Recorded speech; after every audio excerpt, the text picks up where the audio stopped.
जय Hind to all my respected aspirants. मैं करुण आप सभी का स्वागत करता हूं। जैसे कि आप जानते हैं कि ऑलरेडी हमारा गढ़वाल का जो इतिहास है उसको हमने शुरू कर दिया है और हमारे ऑलरेडी लेक्चर 2 आ चुके हैं, तो पहले आप उसे देख लीजिएगा। और आज हम लेक्चर 3 देखेंगे और इसमें देखेंगे कि कनकपाल से संबंधित कुछ बातें रह गई थी। और कनकपाल के बाद हम सभी जानते हैं बीच में काफ़ी शासक आए थे, उनके बारे में हमें ज़्यादा डिटेल नहीं मिल पाती है। तो ज़्यादातर हम कनकपाल के बाद सीधे अजयपाल जी के बारे में देखते हैं और अजयपाल जी जो हैं वो 37वें शासक आते हैं। अगर ये जो श्रृंखला है, ये जो क्रोनोलॉजी है, अगर हम ये मान के चलें कि ये कनकपाल से शुरू हो रही है, राइट? तो एक बार देख लेते हैं प्रीवियस हमने क्या पढ़ा हुआ है। लेट्स सी, एक क्विक रिवीजन कर लेते हैं जिससे कि हमें थोड़ा आइडिया रहे। ओके, तो यहाँ पर हमने जो कल पढ़ा था वो हमने कुछ बात करी थी कनकपाल के बारे में। कनकपाल के बारे में हमने बात करी थी और हमने ये भी देखा था कि कनकपाल जो हैं वो एक पुत्री है। पुत्री है, किसकी पुत्री है? सोनपाल की पुत्री है। सोनपाल की पुत्री से कनकपाल का विवाह किया जाता है और जैसे कि मैंने कहा था कि इसकी एक तुलना मैंने करी थी राजा सोमचंद से। कुमाऊँ के शासक हैं जो चंद्रवंश की, जिन्होंने स्थापना करी थी कुमाऊँ में। तो सोमचंद के जो ससुर हैं वो ब्रह्मदेव हैं और हमने देखा भी था ब्रह्मदेव जो हैं सोमचंद की बहादुरी से काफ़ी प्रभावित हो गए थे। वैसे ही सोनपाल के बारे में ये पता नहीं चल पाता है स्पष्ट रूप से कि कनकपाल से क्यों प्रभावित थे। जैसे कहीं पर ये गाथा भी है कि ये पता चलता है कि कनकपाल कुछ समय के लिए गढ़वाल आए थे और गढ़वाल में इन्होंने अपना कुछ कौशलता दिखाई थी, उससे प्रभावित हुए थे सोनपाल। और सोनपाल के लिए ये भी कहा जाता है, जैसे एक स्टोरी है कि ये भिलंग राज्य के थे। कहाँ के? भिलंग राज्य, भिलंग राज्य के ये थे। कौन? सोनपाल। तो कनकपाल से प्रभावित होकर इन्होंने अपनी पुत्री का विवाह कनकपाल के साथ किया और फिर हमें दिखता है कि कनकपाल बने पवार वंश की स्थापना करने के लिए। कहाँ? गढ़वाल में। गढ़वाल में जिम्मेदार कौन रहे पवार वंश की स्थापना करने में? कनकपाल। अब देखिए, कल हमने ये भी पढ़ा था कि कनकपाल कहाँ से आए हैं, इस पे थोड़ा अलग-अलग गाथाएँ हमें दिखती हैं। जैसे ज़्यादातर जो सबसे ऑथेंटिक जो हमें वर्णन पता चलता है वो है, ये आए हैं गुर्जर देश से। और गुर्जर देश कहाँ पर है? मैंने बताया था, इसमें आजकल का राजस्थान, गुजरात, मालवा, मध्य प्रदेश का कुछ भाग और महाराष्ट्र का कुछ भाग हमें दिखता है, राइट? क्योंकि हमने कल देखा था कि जो हमारे महान इतिहासकार हैं वो कहीं न कहीं जो संस्कृति है उसका मिलान करते हुए इस तथ्य पे पहुँचते हैं कि कहीं न कहीं जो कनकपाल हैं वो संबंध रखते हैं गुर्जर देश से। जैसे कि हमने देखा था, एक हमने तुलना करी थी गढ़वाल की। गढ़वाल की हमने तुलना करी थी किससे? आबू से। आबू कहाँ है? राजस्थान में। तो हमने देखा था किस तरह से ऋषिकेश आबू में भी पाया जाता है, गढ़वाल में भी पाया जाता है, किस तरह से आबू में गौमुख भी है और आपका गढ़वाल में भी गौमुख है, ये हमने देखा। फिर हमने कहीं न कहीं एक शिल्पकारी के द्वारा जो धार्मिक आस्था होती है, जिसमें हम मूर्ति कला को शामिल करते हैं, तो उसमें हमें दिखा कि गुर्जर देश यानी कि गुर्जर देश महाराष्ट्र, गुजरात, यहाँ पर हमें दिखता है जो भगवान गणेश की जो प्रतिमा होती है, उसकी जो सूंड होती है, वो सूंड घूमी हुई है दाईं तरफ यानी कि राइट हैंड साइड, और वही हमें गढ़वाल में भी दिखता है। और हमने ये भी देखा था कि जो सूंड है वो लेफ्ट साइड भी घूमी हुई है। जो सूंड है, जो ट्रंक है, वो लेफ्ट साइड भी हमें दिखती है बाईं तरफ। और ये हमें ज़्यादातर कहाँ दिखती है? ये हमें दिखती है यूपी और कुछ उत्तरी भारत के हिस्से पे। तो इसीलिए इस तरह से हमने कल देखा था कि इतनी तुलना करने के बाद जो निष्कर्ष आता है उस आधार पे ये तय किया जाता है कि कहीं न कहीं जो हमारे कनकपाल जी हैं, ये गुर्जर देश के आस-पास से आए हैं, आस-पास से, राइट? ये इस बात का ध्यान रखिएगा। और एक उदाहरण हमने और देखा था, जहाँ पर हमने बात करी थी कनकपाल से संबंधित, जो अगर मैं बात करूँ, क्योंकि एक हमें अभिलेख मिलता है कहाँ? आदि बद्री, आदि बद्री जो टेम्पल है, आदि बद्री का।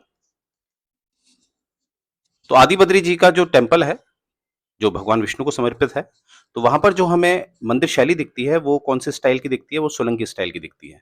और सोलंकी स्टाइल की जो मंदिर शैली है, अगर आप मेरी आर्ट एंड कल्चर वाली सीरीज़ देखेंगे, तब आपको दिखेगा कि ये सोलंकी स्टाइल आपको गुजरात के आस-पास दिखता है। तो इस इतने तथ्यों के आधार पर ये माना गया कि जो कनकपाल हैं वो कहीं ना कहीं आए हैं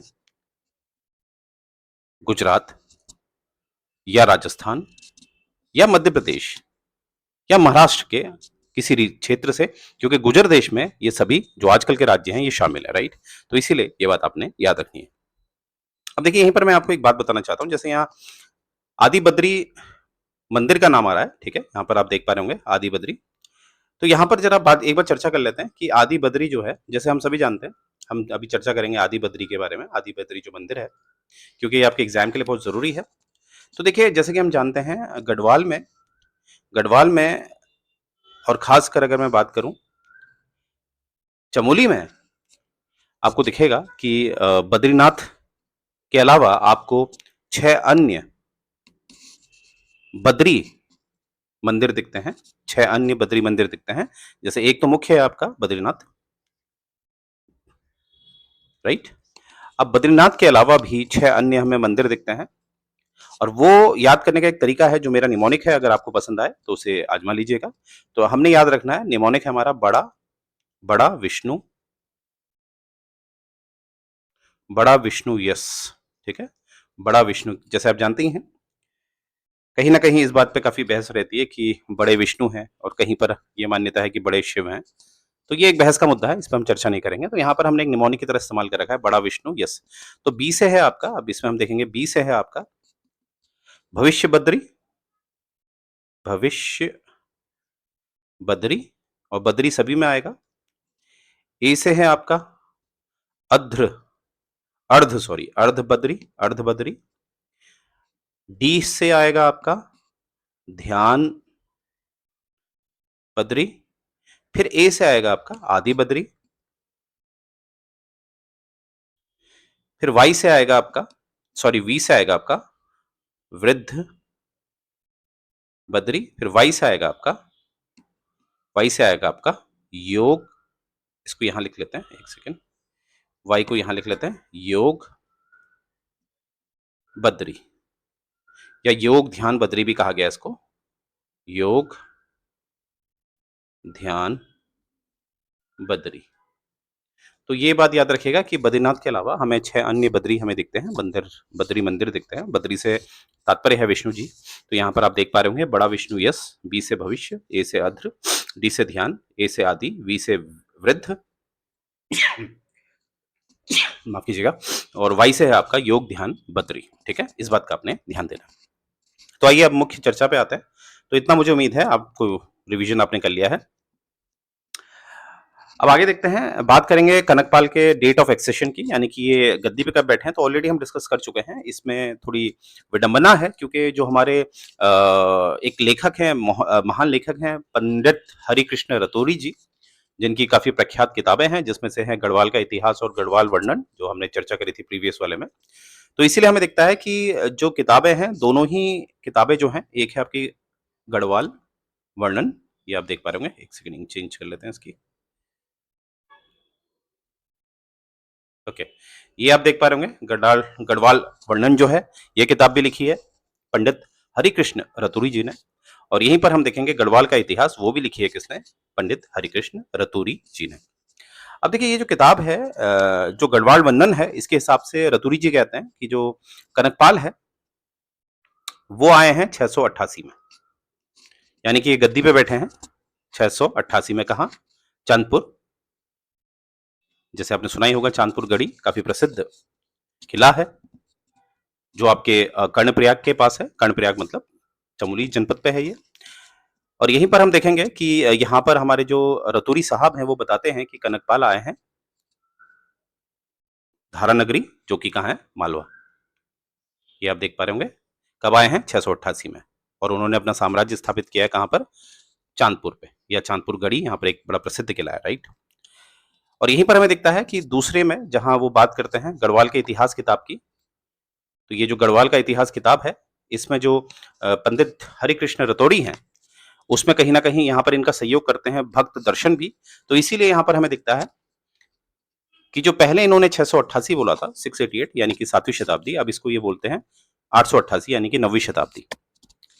और ये भी माना गया गढ़वाल का इतिहास के द्वारा कि जो कनकपाल आए हैं जिन्होंने परमार वंश की स्थापना करी है गढ़वाल में, ये कहीं ना कहीं जो माउंट आबू है वहां पर शासन करते थे, यानी कि राजशाही परिवार से बिलोंग करते थे। कौन? कनकपाल, जो आए हैं गढ़वाल में 9वीं शताब्दी में। और जैसे कि मैंने बताया था कि इतिहास में सटीकता की गारंटी तो बहुत मुश्किल होती है, परंतु जितने भी हमें साक्ष्य मिले हैं उस आधार पर हम कह सकते हैं कि ज्यादा ऑथेंटिक डेटा हमें ये दिखाई देता है जो है पंडित हरिकृष्ण रतौरी का भक्त दर्शन के साथ। अर्थात हम ये मानते हैं, इसको हम ज्यादा ऑथेंटिक मानते हैं कि 9वीं शताब्दी में कनकपाल गढ़वाल में आए थे। राइट। अब देखिए, जैसे यहाँ पर लिखा है कि जो जितने भी स्रोत हैं जिससे हमें इतिहास के बारे में पता चलता है, लोगों के बारे में पता चलता है, शासकों के बारे में पता चलता है, उसमें कमी है। तो इसीलिए ये एक अंदाजा लगाया जाता है कि जो कनकपाल हैं वो आए हैं गुजर देश से। और कहाँ से आए हैं? माउंट आबू से। गुजर देश का एक क्षेत्र जो है माउंट आबू, कब आए हैं? 9वीं शताब्दी में, 888 में, जैसे मैं ऑलरेडी आपको बता चुका हूं। और कहीं ना कहीं हमें पता चलता है कि जो असल में जो परमार वंश की जो इतिहास शुरू होता है वो कहीं ना कहीं अजयपाल जो है वहां से शुरू होता है। अर्थात अब अजयपाल कौन है? अजयपाल अभी आपको दिखेगा। जैसे कि ये याद रखिएगा कि ये माना जाता है कि पवार वंश की स्थापना करने वाले हैं कनकपाल। और अगर कनकपाल पवार वंश की स्थापना करने वाले हैं तो ये पहले माने जाएंगे, पहले शासक पहले माने जाएंगे। वैसे ही जो हमारे अजयपाल जी हैं तो ये माने जाएंगे 37वें शासक हैं। और ये माना जाता है कि 37वें शासक यानी कि अजयपाल से पता चलता है कि एक गढ़वाल स्थापित होता है। वो क्यों होता है अभी आपको पता चलेगा। यानी कि आज जिसे हम गढ़वाल साम्राज्य जानते हैं, तो इसकी असल में स्थापना करने वाले हैं अजयपाल। वो अभी आपको स्टोरी में पता चलेगा। और 37वें नंबर के ये माने जाते हैं। ठीक है, तो आइए शुरू करते हैं अजयपाल जी से। तो अजयपाल के बारे में आप देख पा रहे होंगे, जैसे कि मैं ऑलरेडी बता चुका हूं कि अजयपाल हैं 37वें। जब शुरुआत हम करते हैं कनकपाल से, क्योंकि हम सभी जानते हैं पवार वंश की स्थापना करने वाले हैं कनकपाल, और कहीं ना कहीं गढ़वाल बनाने वाले हैं आपके अजयपाल। और ये जो 37वीं बात हम समझते हैं कि 37th इनका नंबर है किनका? अजयपाल जी का। ये जो बैकेट लिस्ट है, जैसे कि मैंने आपको बताया था, एटकिंसन भी बैकेट लिस्ट को ही प्रायोरिटी देते हैं, तो उस हिसाब से हमें ये पता चलता है। और आप सभी जानते हैं, अगर बात संवत की जाए, क्योंकि यहाँ पर आपको संवत में भी दे रखा है डेटा, और आपको एक नॉर्मल जो हम ग्रेगोरियन कैलेंडर का इस्तेमाल करते हैं उसके हिसाब से भी हमें दे रखा है। देखिए, एक सिंपल सी बात होती है, जो आपका संवत होता है, संवत के बारे में हम चर्चा कर लेते हैं। जो संवत होता है वो 57 ईयर्स पहले शुरू हो चुका था एडी से। ठीक है, ये बात अपनी याद रखनी है। इसीलिए जब भी आपका संवत पूछा जाएगा तो आपने 57 जोड़ देना है एडी पे। अगर आपने किसी डेट को एडी से कन्वर्ट करना है संवत पे, तो आपने क्या करना है? अगर एडी निकालना है आपने, तो आपने क्या करना है कि संवत पे 57 साल माइनस कर देना है, तो आपका एडी आ जाएगा। तो मुझे उम्मीद है ये फॉर्मूला आपके हमेशा काम आएगा। तो कितना डिफरेंस है? 57 साल का। ठीक है, 57 ईयर्स। तो यहाँ पर देखिए, ये है 1389 और यहाँ पर दिया 1446। आइए एक बार इसमें देखते हैं, जो हमने सीखा है वो इसमें लागू होता नहीं होता। तो 57, तो 9 7 16, 8 5 13, 14, 1446। और देखिए 1446। तो 57 का याद रखिएगा कि संवत और जो हमारा ग्रेगोरियन कैलेंडर का हम इस्तेमाल करते हैं उसमें 57 साल का डिफरेंस है। तो एग्जाम में आप क्या चूज करते हैं वो मैटर नहीं करता। मैटर ये करता है कि आपको ये कैलकुलेशन पता होनी चाहिए। तो यहाँ पर ये बताया गया है कि जो हमारे अजयपाल जी हैं, इनकी मृत्यु ये बताई जा रही है कि 1389 एडी में हुई है, अगर मैं एडी लेता हूँ। और इन्होंने 31 वर्षों का शासन किया है। ये हमें काफी अभिलेखों से पता चलता है। तो उस हिसाब से ये अंदाजा लगाया जाता है कि ये गद्दी पे कब आए हैं अजयपाल जी। ये आए हैं 1358 में। अब ये 1358 को लिंक करते हैं, जैसे हम लिंकिंग स्टाइल में पढ़ते हैं। तो आइए एक बार लिंक करते हैं, लेट्स सी हमें क्या मिलता है। तो देखिए, हमने जो देखा वो ये देखा, एक सेकेंड, ओके। हमने ये देखा जो अजयपाल जी का जो शासनकाल है वो क्या निकल के आ रहा है? वो निकल के आ रहा है 1358, 31 साल जोड़े तो 1389, क्योंकि हमने देखा है कि 31 सालों का इनका साम्राज्य में यानी कि इन्होंने शासन किया है। अब अजयपाल जी के समकालीन अगर मैं दिल्ली में देखूं, तो दिल्ली में हम देखेंगे, अगर मैं बात करूं फिरोज शाह तुगलक की, तो फिरोज शाह तुगलक है 1351 से लेकर 1388, हम सभी जानते हैं। राइट। तो यहाँ से ये आइडिया निकलता है कि अजयपाल जी किसके समकालीन है, फिरोज शाह तुगलक के। और वैसे ही याद रखिएगा, जब मैंने आपको कुमाऊं का इतिहास पढ़ाया था, चंद वंशों के बारे में पढ़ाया था, तब मैंने आपको बताया था कि फिरोज शाह तुगलक ने काफी प्रभावित हुए थे ज्ञानचंद से और गरुड़ की उपाधि दी थी। तो याद रखिएगा, गरुड़ ज्ञान चंद। ज्ञानचंद गए थे किसके दरबार में, फिरोज शाह तुगलक के दरबार में गए थे, क्योंकि काफी परेशान थे वो कटेहारी हिंदू से, जिन्होंने तराई क्षेत्र में काफी तबाही मचाई हुई थी। इसीलिए ज्ञानचंद खुद प्रस्तुत हुए थे फिरोज शाह तुगलक के दरबार में। तो यहीं से हमें स्टोरी पता है कि गरुड़ की उपाधि देने वाले ज्ञानचंद को कौन है, फिरोज शाह तुगलक। तो यहां से आपको क्या दिख रहा है, यहां से हमें समकालीन के बारे में पता चल जा रहा है कि अजयपाल, फिरोज शाह तुगलक और गरुड़ ज्ञानचंद ये आपस में समकालीन है। और ये भी याद रखिएगा, आप लोग मेरी जो चंद वाली, जो वंशावली मैंने पढ़ा रखी है, उसमें ध्यान दीजिएगा, 2 ज्ञानचंद हैं। तो ये पहले वाले ज्ञानचंद हैं जो किसके समकालीन है, अजयपाल के। तो यहां से हमें ये डेटा पता चल गया, अजयपाल समकालीन है फिरोज शाह तुगलक के और फिरोज शाह समकालीन है गरुड़ ज्ञानचंद के। तो ये तो हमें यहां से ये भी आइडिया मिल गया है कि जो अजयपाल है, जो गढ़वाल के शासक हैं, वो कुमाऊं के किस शासक के समकालीन है, गरुड़ ज्ञानचंद। Very important. तो ये हमने पढ़ चुके हैं, राइट। अब एक बार इसमें हम इंक चेंज कर लेते हैं। ओके, आगे देखते हैं, आगे हमें क्या मिलता है, लेट्स सी। अब ये समकालीन जो होते हैं, इसका आपने बहुत ध्यान देना होता है, क्योंकि समकालीन आपसे पूछे जाते हैं, तो इस तरह से आपने स्टोरी देखेंगे, राइट। अब यहाँ पर देखेंगे, एक सी मैबल डफ साहब है, ये रिसर्चर है। इनका मानना है कि जो हमारे अजयपाल जी हैं, ये पहले शासक बनते हैं। जो राजधानी जो पहले चंदपुर गढ़ी पे थी, चंदपुर गढ़ी जो मैंने बताया था, कनकपाल ने जो राजधानी बनाई वो चंदपुर गढ़ी को बनाया था। तो चंदपुर गढ़ी को कहीं ना कहीं जो राजधानी है वो शिफ्ट की जाती है चंदपुर गढ़ी से, कहाँ को, श्रीनगर को। और ये माना जाता है 1358 में ये शिफ्ट की जाती है। अब इसके पीछे कारण अलग अलग कथाएं हमें पता चलती हैं, जैसे कि ये भी माना जाता है कि गोरखाओं का आक्रमण काफी हो रहा था, तो सुरक्षा के लिए जो अजयपाल जी हैं वो अपनी राजधानी कहाँ को शिफ्ट कर लेते हैं, श्रीनगर की तरफ, ठीक है। श्रीनगर में भी जो देवलगढ़ क्षेत्र है वहां पर ये शिफ्ट कर लेते हैं। और ये श्रीनगर कौन सा है, गढ़वाल वाला श्रीनगर। तो यहां पर आप देख पा रहे होंगे, जो ये राजधानी की शिफ्टिंग हो रही है, ये कहां से हो रही है, चांदपुर से देवलगढ़। और चांदपुर में एक किला है जिसे हम चांदपुर गढ़ी कहते हैं, ठीक है। तो यहां से आपने याद रखना है, जैसे मैंने आपको बताया था कि अगर हम इसकी एक कंपैरिजन करें, एक तुलना करें, राइट, एक सेकेंड, अगर हम इसकी एक तुलना करें, तो अगर आपको याद हो, मैंने आपको बताया था कि अगर मैं चंद शासकों की बात करूं, चंद वंशजों की, तो वहां भी हमें दिखा था कि जो कैपिटल पहले थी वो चंपावत थी, जिसे पुराने समय में राजबुंगा कहते थे। चंपावत की शिफ्टिंग हुई थी अल्मोड़ा की तरफ, राजधानी शिफ्ट हुई थी। तो ये कब हुई थी, ये हुई थी, जैसे कि मैंने आपको बताया था,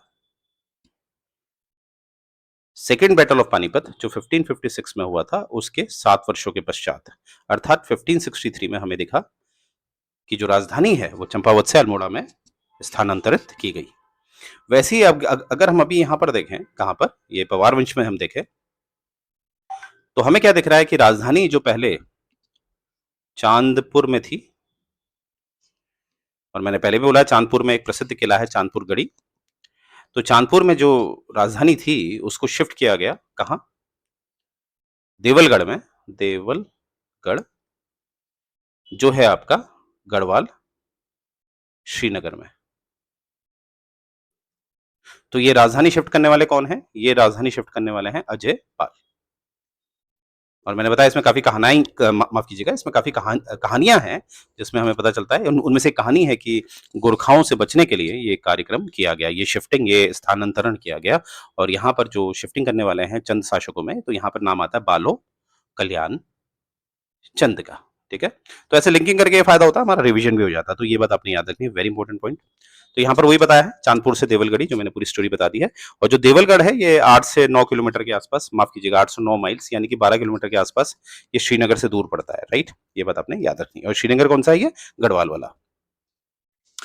अब हम भक्त दर्शन साहब की बात करें, ये मानते थे कि जो राजा अजयपाल है, ये पहला शासक बना जिसने जो ये क्षेत्र था गढ़वाल का, जिसमें 52 अलग अलग प्रिंसिपैलिटीज थी, यानी कि 52 रियासतें थी जो आपस में लड़ रही थी, उनको उनका एकीकरण किया, उनका कंसोलिडेशन किया। और जब ये 52 रियासतें जब वो एक हुई तब एक साम्राज्य कहलाया क्या? गढ़वाल। तो ये 52 रियासतों को एक करने वाला कौन है? अजयपाल, जो 37वें नंबर का शासक है। और यहीं से शुरुआत होती है, जब ये 52 जो गढ़ हैं, जो प्रिंसिपैलिटीज हैं, जब वो एक होती हैं, तो अब कहलाता है ये साम्राज्य गढ़वाल। ये बात आपने याद रखनी है। तो इसके पीछे जिम्मेदार कौन है? अजयपाल जी, एज पर भक्त दर्शन। और कहा जाता है कि अजयपाल काफी कुशल शासक थे।